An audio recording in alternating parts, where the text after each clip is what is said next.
قصة جميلة ومؤثرة لرجل انتقل من الظلمات إلى النور ووجد الإسلام وسط معارضة زوجته التي كانت ترى الإسلام بصورة عنيفة.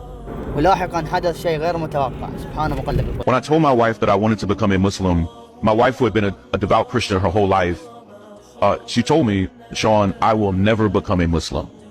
And it hurt me a bit because I didn't want to do anything to jeopardize my marriage.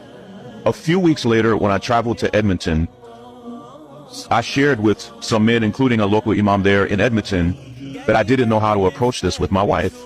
And the brother told me something that was so profound. He said, Sean, do not try to convince your wife to do this.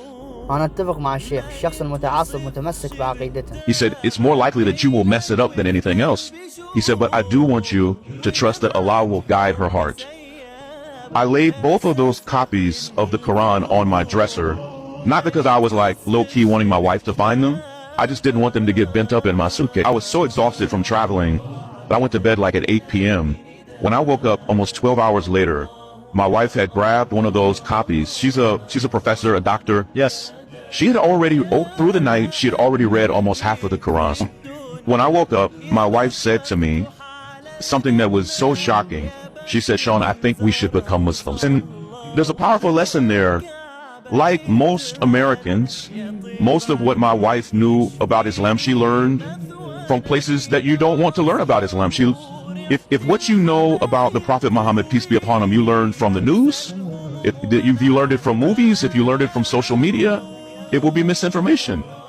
وهذا الصح. الصورة النمطية لا تمثل حقيقة الطرف الآخر. من الظلم نحكم على الكتاب من عنوانه، وإلا الواثق من دينه والقوي في عقيدته يقرأ ويطلع على الطرف المقابل. And my wife, who's an intellectual, a voracious reader, first thing she said to me was, Sean, the Prophet Muhammad, peace be upon him, he is not who I thought he was. Wow. And she was just moved by his life and his example.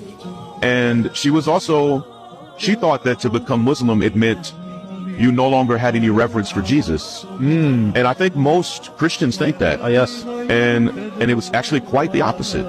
And when she saw that to be a Muslim still meant to have nothing but reverence and love for the Prophet Jesus, it changed her. And so 3 weeks ago today, the Sunday before Ramadan, we took our Shahada, and it's been beautiful, man.